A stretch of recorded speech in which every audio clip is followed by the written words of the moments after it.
Eu quero convidar vocês para a gente falar sobre a missão da igreja. Porque é possível que na nossa caminhada enquanto comunidade de fé, nós nos percamos naquilo que é essencial. Abraham Shapiro é um consultor de empresas. Algum tempo atrás ele cunhou uma ilustração muito interessante. Ele disse que numa determinada cidade tinha uma mulher que se tornou muito famosa pelos bolos que ela fazia. Era uma senhora que, por conta da sua experiência em produzir esse tipo de doce, de bolos, ficou muito famosa, conhecida. O canal de televisão lá da sua região foi fazer uma entrevista com ela, a fim de tentar entender como se dava o sucesso daquela mulher. Foram até a casa dela e acompanharam a rotina dela fazendo lá o seu processo dos bolos. E uma coisa chamou a atenção do repórter. Aquela mulher tinha uma mesa bem grande, onde ela preparava ali a massa, que depois ia ser levada ao forno, e depois vinham todos os outros processos. Mas tinha um detalhe, naquela mesa havia uma pequena gaveta, e ela carregava no peito um colar, e nesse colar tinha uma chave. E sempre antes de começar a fazer a fornada ou a massa, ela pegava aquela chave, abria aquela pequena gaveta, tirava dali de dentro um papel bem amarelado, envelhecido, lia silenciosamente aquilo, colocava de volta na gaveta, fechava, guardava a chave e começava a fazer o processo.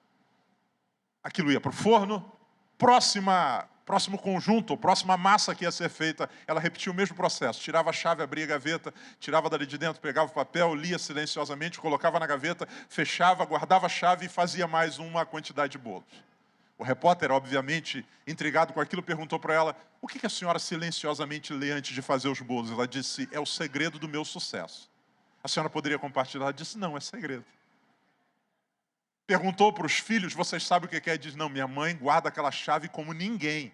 Ninguém sabe o que é. Os anos se passaram, aquela senhora veio a falecer. Alguns dias depois da sua morte, os filhos pegaram a chave, foram lá abrir a mesa, curiosos para saber o que estava ali, e outras pessoas ao redor também. No que abriram aquela pequena gaveta na mesa que ela trabalhava, tiraram o papel, e todo mundo ficou surpreso com o que tinha escrito. Naquele papel tinha escrito assim: não esquecer, farinha, ovos e fermento. Esse era o segredo. Porque tudo que viesse depois, o recheio, a cobertura, o granulado, era complemento. Para que aquele bolo de fato tivesse uma massa consistente, pouco importava a cobertura. O recheio seria um detalhe. Diriam que aquele bolo é um bolo de verdade se não faltasse o essencial. Nós, como igreja, caminhando numa caminhada de crescimento como vocês estão, Deus tem dado a vocês coisas graciosas e maravilhosas. E ainda tem muita coisa para dar. Deus tem uma cobertura nova, um espaço novo, Deus tem movimentos novos, Deus tem ações novas, mas tudo isso somente fará sentido se vier acompanhado do essencial, que é o que faz a gente ser reconhecido de fato como igreja do Senhor Jesus. E é sobre isso que eu queria falar com vocês na noite de hoje. O texto que a gente acabou de ler narra para nós uma parte da caminhada do Senhor Jesus. Aqui, o versículo 51, a Bíblia diz que já estão próximos os dias da sua assunção. Jesus está se deslocando para a cidade de Jerusalém, onde ali se darão os últimos acontecimentos do seu ministério e culminarão com o seu martírio, sua morte e também sua ressurreição. A Bíblia diz que ele está caminhando junto com os seus discípulos neste processo em direção à consumação do propósito pelo qual ele veio a esse mundo. A palavra de Deus diz que nesse trajeto de onde ele está até a cidade de Jerusalém, é um trajeto relativamente grande. Por isso, ele vai sendo feito em etapas. E aqui no verso 51, a partir dele, nós temos uma dessas escalas, um desses movimentos que Jesus vai parar e depois vai continuar em direção a Jerusalém. A palavra de Deus diz que eles, os discípulos, estão indo e no meio do caminho por onde eles vão, há uma aldeia de samaritanos. A palavra de Deus diz que Jesus manda alguns discípulos irem à frente com o propósito de encontrarem um lugar onde eles pudessem pousar, passar a noite, dormir, renovar as energias para continuar a viagem, porque o destino final, obviamente, era a cidade de Jerusalém. A palavra de Deus diz que os discípulos chegam antes de Jesus e vão batendo de porta em porta nas estalagens. Nessa época não tem Airbnb, nessa época não tem site para a gente fazer reserva. Eles vão de porta em porta. Ô, seu fulano, tem uma vaga aí, eu estou vindo, meu mestre está chegando, a gente queria um lugar para a gente poder passar essa noite. E o que eles vão enfrentando? Eles vão enfrentando uma resistência. A palavra de Deus diz que eles não encontraram ali lugar. E o motivo deles não encontrarem lugar não é porque tudo estava cheio, não tinha um grande evento na cidade, mas porque a Bíblia diz que os samaritanos daquela aldeia, olhando para eles, viam que eles tinham o aspecto de quem ia para Jerusalém. Havia uma rixa aqui que remonta a muitos tempos ou séculos antes de quando esse texto se deu. Aqui a gente tem uma realidade religiosa, uma realidade étnica, uma realidade política. Os judeus viam os samaritanos como impuros, como mistos, que não tinham permanecido fiéis, guardando suas tradições.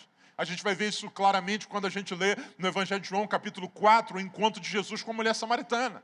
Jesus se aproxima dela e diz, dá-me de beber. Ela diz, como pode você, sendo judeu, pedir a mim água que sou samaritana? E o autor descreve, acrescenta ali dizendo, porque os judeus não se davam com os samaritanos. Há uma rixa histórica ali. Ela pergunta onde é que nós devemos adorar, porque vocês dizem que é lá, a gente diz que aqui. Há um cisma entre esses dois grupos, os judeus e os samaritanos. Então, quando eles veem os discípulos de Jesus, esse pessoal é judeu e está indo para Jerusalém, não tem vaga. Pô, mas eu vi ali que o estacionamento de camelo está vazio, não tem ninguém na tua hospedaria, já fechamos, está tudo reservado. Jesus vem se aproximando, quando Jesus chega, os discípulos estão nervosos, estão tensos. Jesus se aproxima deles e diz, e aí, encontraram lugar para a gente dormir? Senhor, está complicado isso aqui. E aí eles têm uma fala para Jesus. Ele diz assim, Senhor, eles não nos receberam. E o Senhor quer que a gente peça para que desça fogo do céu e queime essa aldeia inteira, como Elias fez. A partir dessa fala de Jesus, ou dos discípulos, Jesus vai corrigi-los. E por que Jesus vai fazer isso?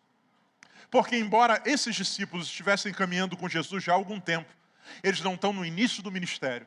O texto diz que os dias da assunção de Jesus estão próximas, logo ele já está na reta final do seu ministério. Esses discípulos ainda manifestam que no seu coração eles ainda não discerniram a missão de Jesus. Apesar de eles terem características positivas, eles ainda não entenderam a sua real missão como discípulos de Jesus. Vou dividir aqui em duas partes. Primeiro, vamos falar de características positivas do discípulo. Primeiro, diga comigo, por favor, reverência. Apesar deles estarem extremamente nervosos, o versículo que está aqui na tela, o versículo 54, eles dizem assim, Tiago e João, vendo isso, disseram, repita comigo, por favor, Senhor. Reverência. Apesar de estarem nervosos, apesar de estarem querendo queimar tudo, eles não perdem a reverência. Eles, quando olham para Jesus, apesar das emoções afetadas, eles ainda mantêm uma postura reverência. Eles dizem, Senhor, ouça, reverência faz parte da vida cristã. Só que reverência sem o conhecimento da missão nada mais é do que religiosidade vazia. O que é um religioso? Um religioso é alguém que aprendeu a reproduzir posturas reverentes, mas cujo coração não está alinhado com a verdadeira missão de Jesus. Olha o que o texto diz, Senhor. Os homens que dizem Senhor são os mesmos cujo coração quer matar todo mundo. Os homens que dizem Senhor são os mesmos que querem usar o poder de Deus para acabar com tudo.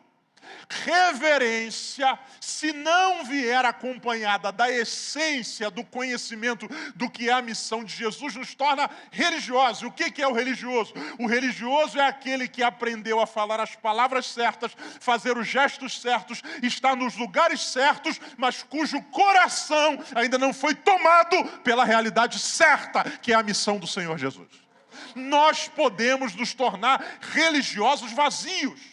É possível a gente aprender as metodologias, os dogmas, os caguetes da igreja e reproduzi-los. Só que Deus não está preocupado apenas com aquilo que a gente diz, se a gente disse a palavra certa. Deus está preocupado se o nosso coração está alinhado com o seu coração. Deus diz isso repreendendo Israel. Ele diz, esse povo me honra com os lábios, mas o coração está longe de mim. A Bíblia diz, naqueles dias muitos dirão, Senhor, Senhor, nós fizemos a coisa certa. Nós profetizamos, nós expulsamos demônios, nós até falamos em outras línguas. E Jesus vai dizer, eu não sei quem são vocês. Religião vazia. Eu me lembro quando, adolescente, comecei a pregar, morava no Rio de Janeiro, fui convidado para pregar numa vigília, numa igreja, numa localidade chamada Morro dos Macacos, no Rio de Janeiro. Eu tinha passado o dia inteiro participando de um monte de coisa na igreja, à noite fui pregar nessa vigília. Cheguei nessa vigília extremamente cansado, com sono. Cheguei lá e eu seria o pregador da noite. Entrei na vigília, cheguei, sentei, o louvor tocou, cantaram uma canção. No que terminaram de cantar, o irmão que ia conduzir a vigília pegou o microfone e ele disse uma coisa complicada. Ele disse assim: irmãos, agora nós vamos dobrar os joelhos para orar e nós só vamos levantar quando Jesus mandar. Falei, irmão, isso é complicado, porque na Bíblia está escrito orar sem cessar, então eu acho que ele não vai mandar levantar nunca. Vamos dobrar o joelho. Eu dobrei os joelhos, junto com todos os irmãos, para orar. Irmãos, eu me lembro talvez dos 2 primeiros minutos de oração, depois eu fui arrebatado. Eu apaguei, dormi, apaguei, dormi gostoso, irmão. Dormir na igreja é diferente, né, de dormir em outros lugares. Não sei se você já dormiu na igreja. No que eu acordei, tomei um susto, eu percebi que estava todo mundo de pé e tinha uma música cantando. Eu seria o pregador da noite. Eu pensei, se eu levanto agora, todo mundo vai ver que eu estava dormindo. Então o que eu preciso? Eu preciso criar uma imagem que de alguma maneira passe a impressão para os outros de que eu não dormi. Então, eu tomei uma postura e comecei a orar alto. Jesus, ensina o teu povo a orar mais, a buscar a tua face. Senhor, nos visita. Eu me lembro que tinha umas irmãzinhas atrás, umas senhoras, e eu estou aqui prestando atenção, conectado aqui, ouvindo. Teve uma que falou para outra assim: que bênção esse adolescente, queria ter um neto assim. Depois de alguns segundos nessa cena, eu me levantei com aquela cara de espiritual. Sabe aquela cara que a gente olha, parece que está fazendo um raio-x da alma dos outros para descobrir o pecado? Olhando para todo mundo assim. E todo mundo solenemente me encarando. Deus sabe que eu estava dormindo. A gente pode aprender a coisa certa a ser dita. A gente pode reproduzir. A gente sabe a hora de levantar a mão, a gente sabe onde sentar, a gente sabe a hora de chegar, a gente sabe como faz, a gente sabe. Só que a grande pergunta é, para além da reverência aparente, nós estamos conectados com a missão de Jesus? Se não, nós não somos igreja. Nós somos um ajuntamento de religiosos. Segundo, diga comigo, por favor, conhecimento bíblico. Olha o que o texto diz. Senhor, queres que digamos que desça fogo do céu e os consuma como Elias também fez? Primeiro, esses discípulos têm reverência, mas sem o comprometimento com a missão, isso vira religiosidade. Segundo, eles têm conhecimento bíblico. Eles dizem, Senhor, o que nós vamos te pedir aqui está na tua palavra. O Senhor quer que a gente peça para que desça fogo do céu. Como Elias fez, há um texto que fala sobre isso.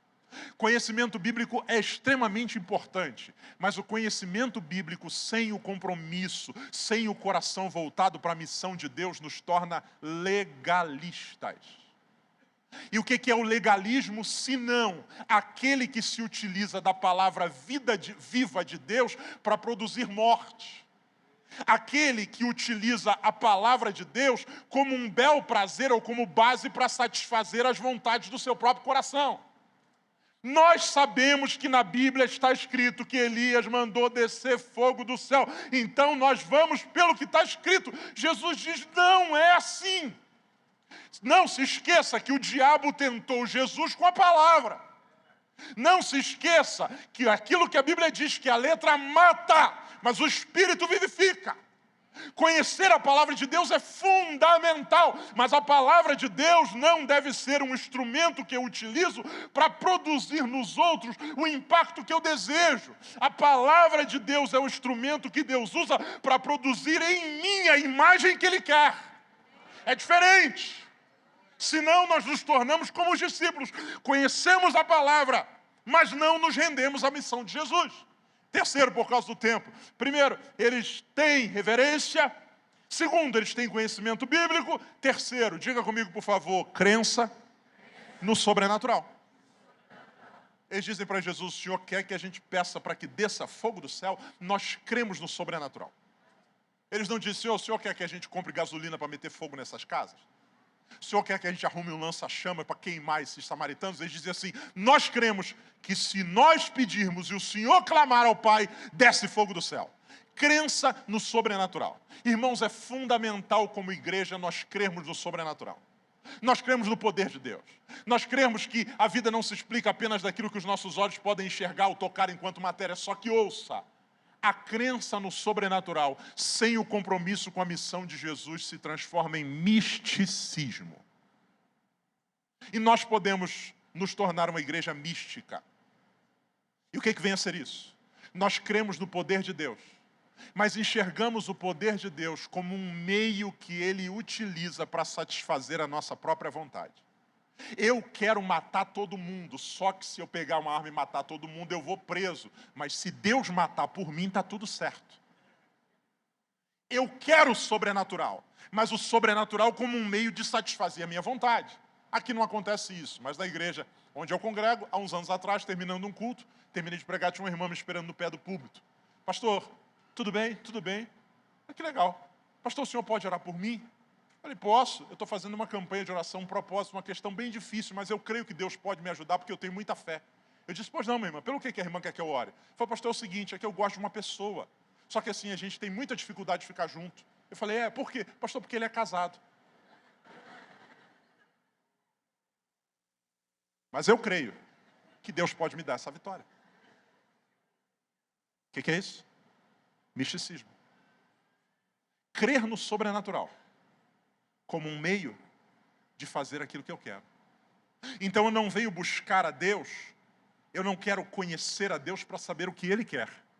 Eu quero que Deus conheça o que eu quero para, com o poder dEle, patrocinar o que eu quero. E aí, isso vai ser um problema. Então ouça, como igreja nós precisamos rever a nossa caminhada. Porque senão nós podemos nos tornar religiosos vazios, nós podemos nos tornar legalistas que conhecem a Bíblia de capa a capa, mas que não vivem o compromisso com o verdadeiro evangelho, e nós podemos nos tornar místicos. Cremos e clamamos pelo poder de Deus, mas a grande pergunta é, para que nós queremos isso? Muitas vezes apenas como um meio de satisfazer os caprichos do nosso próprio coração. Você me entende até aqui? Pode dizer amém? Aqui a gente viu qual é o problema. Agora vamos ver o que Jesus espera dos discípulos, o que para Jesus é essencial como marca de uma igreja verdadeira, de um verdadeiro discípulo. Primeiro, versículo de número 55. Versículo 55. Voltando-se, porém, repreendeu-os e disse, vamos ler todos juntos uma só voz? Está aqui na tela? 1, 2, 3. Vós não sabeis de que espírito sois.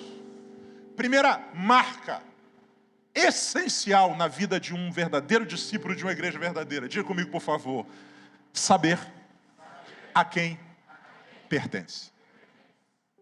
Jesus diz, sabe qual é o problema de vocês? O problema de vocês não é que vocês não sabem o que vocês querem matar todo mundo. O problema de vocês é que vocês não sabem de quem vocês são. E porque vocês não sabem de quem vocês são, vocês automaticamente não vão entender o que é o mais importante. Saber de quem somos. Irmãos, isso parece básico, mas isso é, de fato, essencial para a nossa vida cristã. Nós, muitas vezes, perdemos isso de vista. Começamos, muitas vezes, com essa noção muito clara. Somos igreja do Senhor. Mas depois, nós acreditamos que, ou somos captados por outras realidades. Acreditamos que somos propriedade de alguém. Acreditamos que somos propriedade de uma denominação. Vamos nos perdendo no meio desse processo. E aí, todas as vezes que a gente não souber de quem é, a gente também não vai saber a quem deve agradar. Acreditamos que a igreja é propriedade dos membros. Acreditamos em uma série de coisas. E nesse processo nos afastamos da missão de Jesus e passamos a ter outras missões. Que é entreter as pessoas, que é agradar os outros. Não! Como igreja, nós temos um princípio fundamental. Jesus disse, vocês não sabem de quem vocês são, mas nós precisamos recordar isso. Nós somos do Senhor. Somos do Senhor. A teologia da prosperidade tem ensinado que o segredo do sucesso é conquistar coisas. A teologia coaching tem ensinado que o segredo para uma vida próspera é conquistar a si mesmo. O que a Bíblia diz é que o segredo do sucesso não é conquistar coisas, nem tampouco conquistar a si mesmo. O segredo do sucesso é deixar ser conquistado por Deus. O importante não é se eu me conquistei, dominei minhas emoções. O importante não é o que eu conquistei. O importante é que eu sou dele, ele é meu, eu pertenço ao Senhor. O problema é que nós muitas vezes nos perdemos desse princípio. George MacDonald, ele tem uma frase muito interessante. Ele diz assim: o princípio fundamental do inferno é esse: eu sou meu. Eu sou meu. Eu sou meu. As loucuras que nós temos visto no nosso mundo são reflexos disso. O meu corpo é meu. Os meus sentimentos são meus. Eu sou meu, logo eu posso fazer o que eu quero, eu posso ir por onde eu quero, eu posso fazer as maiores loucuras. Agora, quem conhece o Evangelho sabe que não se pertence mais. É aquilo que o apóstolo Paulo diz: não mais vivo eu, mas Cristo vive em mim. E nós precisamos ter isso em mente. Então a primeira marca de um verdadeiro discípulo de Jesus, que como igreja nós não podemos perder, é esse senso de pertencimento. Nós pertencemos ao Senhor. Segundo, quem pertence ao Senhor está comprometido com a missão do Senhor.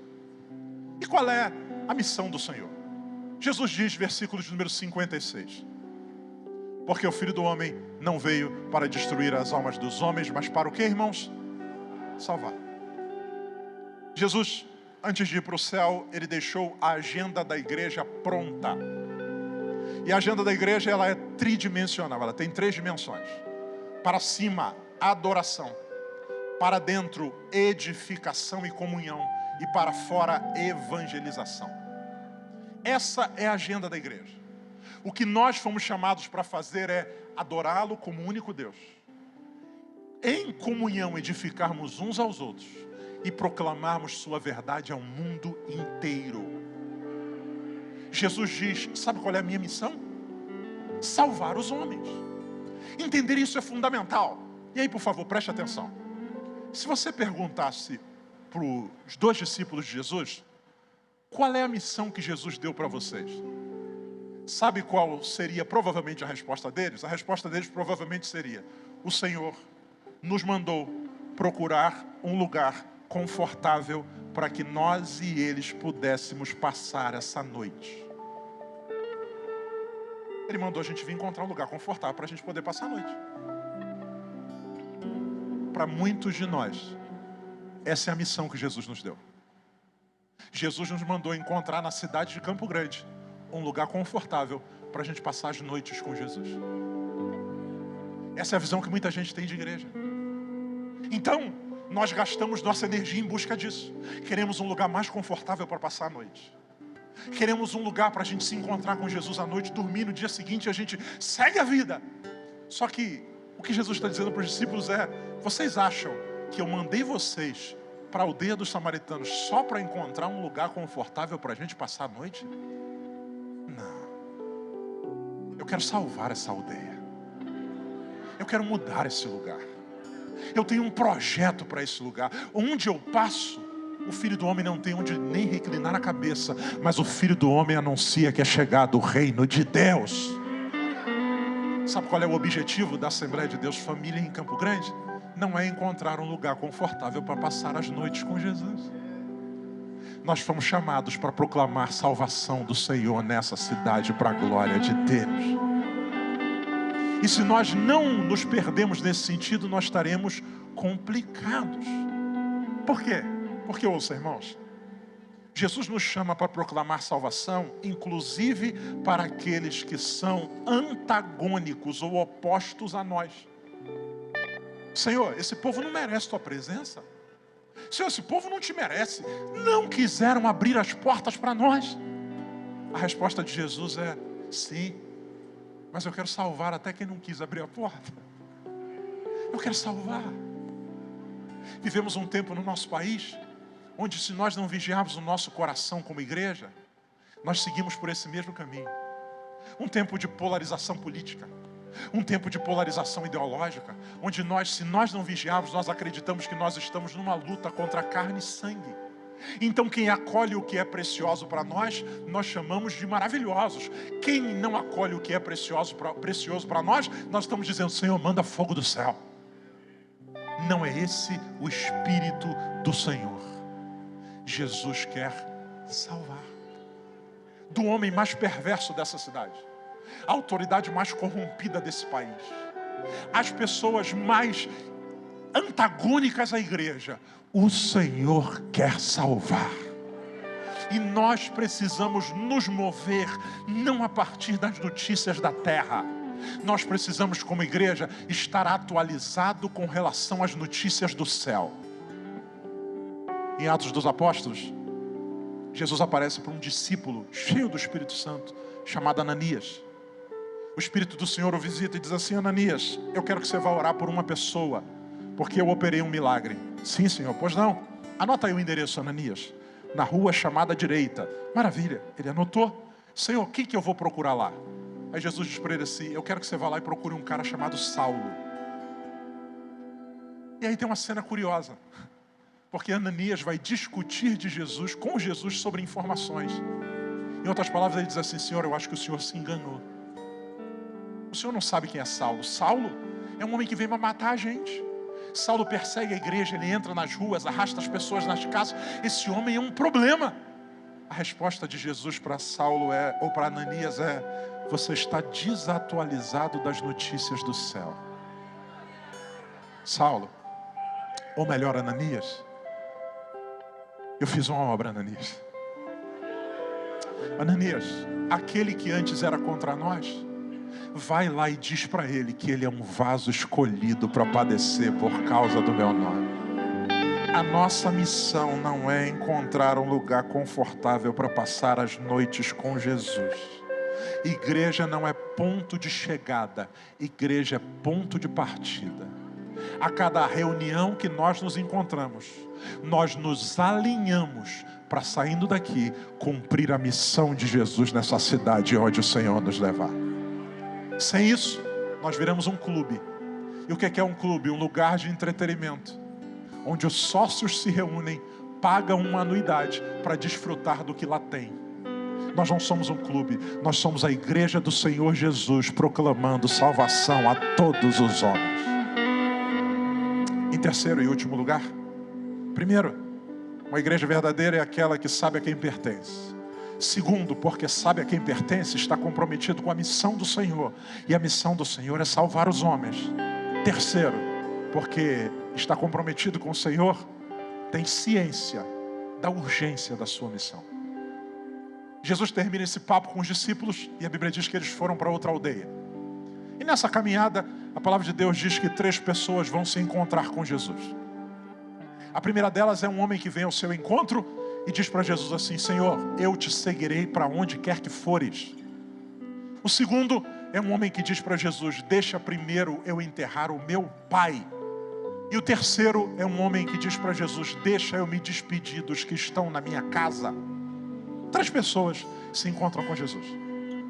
Para essas 3 pessoas, a resposta de Jesus é negativa. O primeiro diz: eu te seguirei para onde quer que fores. Ele diz: as aves têm covis, ou as aves têm ninhos, as raposas têm covis, mas o filho do homem não tem onde reclinar a cabeça. Para o segundo que diz: deixa eu enterrar meu pai, ele diz: deixa os mortos enterrar os seus mortos. Para o terceiro que diz: deixa eu me despedir dos da minha casa, ele diz: aquele que põe a mão no arado e olha para trás não é apto para o reino de Deus. Preste atenção, por favor. As 3 frases ditas por esses personagens já foram ditas em outro momento na Escritura. A primeira frase é: seguir-te-ei por onde quer que fores. Sabe quem disse isso? Foi a frase que Ruth disse para Noemi: eu te seguirei para onde quer que fores, o teu povo será o meu povo, o teu Deus será o meu Deus. A segunda frase: deixa primeiro eu sepultar o meu pai, foi a frase dita por José para Faraó: deixa eu sepultar o meu pai primeiro. A terceira frase: deixa primeiro eu me despedir dos da minha casa, foi a frase dita por Eliseu para Elias. Eliseu disse para Elias: deixa eu me despedir dos da minha casa. Sabe qual foi a resposta de Noemi para Ruth? Ok. Sabe qual foi a resposta de Elias para Eliseu? Ok. Sabe qual foi a resposta de Faraó para José? Ok. no Antigo Testamento, todas as pessoas que disseram o que disseram aqui, a resposta foi sim. Quando as mesmas frases são ditas para Jesus, a resposta é não. Por quê? O que mudou? Diga comigo, por favor. A resposta é não. Pode ser melhor, diga, a resposta é não. Por quê? Não dá mais tempo. Não dá mais tempo. Quando Ruth disse para Noemi, Noemi disse, ok, ainda tinha tempo. Quando José falou com o faraó, ele disse, ok, ainda tinha tempo. Quando Eliseu falou com Elias, Elias disse, ok, porque ainda tinha tempo. Quando esses homens vão falar com Jesus, Jesus diz, não dá tempo. Mas eu primeiro vou enterrar meu pai. Não dá tempo. Eu vou me despedir. Não dá tempo. Não dá tempo. Por quê? Porque não dá mais tempo. Ser igreja verdadeira é saber a quem pertencemos, é estar comprometido com a missão de Jesus e é entender a urgência. Urgência. Irmãos, se nós perdermos a noção de urgência, nós nos perderemos na nossa missão. O que nós estamos fazendo é urgente. Jesus breve vem. Jesus breve vem. Por isso não dá tempo de ficarmos discutindo picuinhas. Não dá tempo de ficarmos envolvidos com disputas teológicas que não acrescentam absolutamente nada. Não dá tempo da gente primeiro resolver a nossa vida e depois querer assumir o ministério. Não dá tempo da gente ficar preocupado com o nosso ego. Não dá tempo da gente primeiro fazer uma carreira política e depois querer servir ao Senhor. Não dá tempo. É urgente. É urgente. Cristo pode voltar ainda hoje. Por isso, nós precisamos nos posicionar com essa urgência. Senão, nós nos perdemos na nossa missão. O que eu tenho visto são cristãos que perderam essa ideia. E a Bíblia diz que se nós esperarmos em Cristo, tendo somente em vista essa vida, sabe o que nós somos? Miseráveis. Miseráveis. Aí toda a nossa energia, tempo e recursos vai ser gasto para conquistar aquilo que não é o mais importante. Urgência. Irmão, não dá tempo. Você que entrou aqui hoje e que está distante do Senhor Jesus, é hora de você voltar, queridão, não dá tempo. Você que está afastado da casa de Deus, meu querido, não dá tempo, é hora de voltar. Você que faz parte dessa igreja, frequenta, mas ainda não se batizou, meu querido, não dá tempo, acelera isso pelo amor de Deus. Você que já se batizou, você que é membro dessa igreja, mas que não está conectado com o corpo de Cristo, não atua em nenhuma área, é um frequentador apenas de culto. Pastor, Deus falou comigo, mas eu estou pensando, não dá tempo. É hora de nós nos posicionarmos com urgência.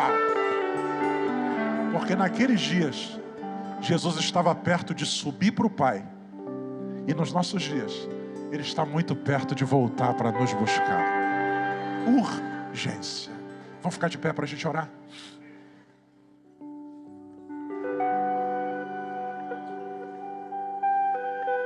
O que é fundamental?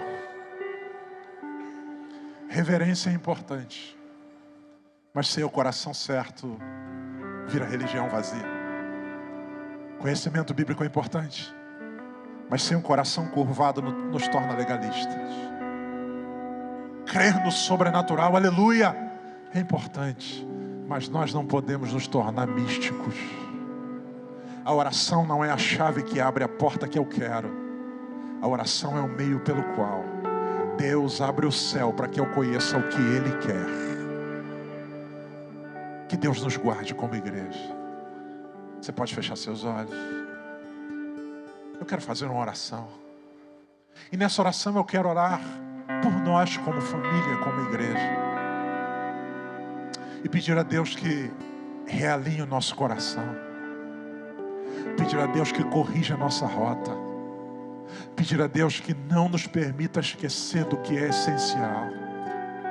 Se faltar fermento, ovo, farinha, a gente vai ter uma bela cobertura. Mas não vai ser um bolo gostoso. O mais importante não é termos uma grande estrutura. O mais importante é aquilo que a Bíblia diz, que não nos apartemos da simplicidade que há em Cristo Jesus.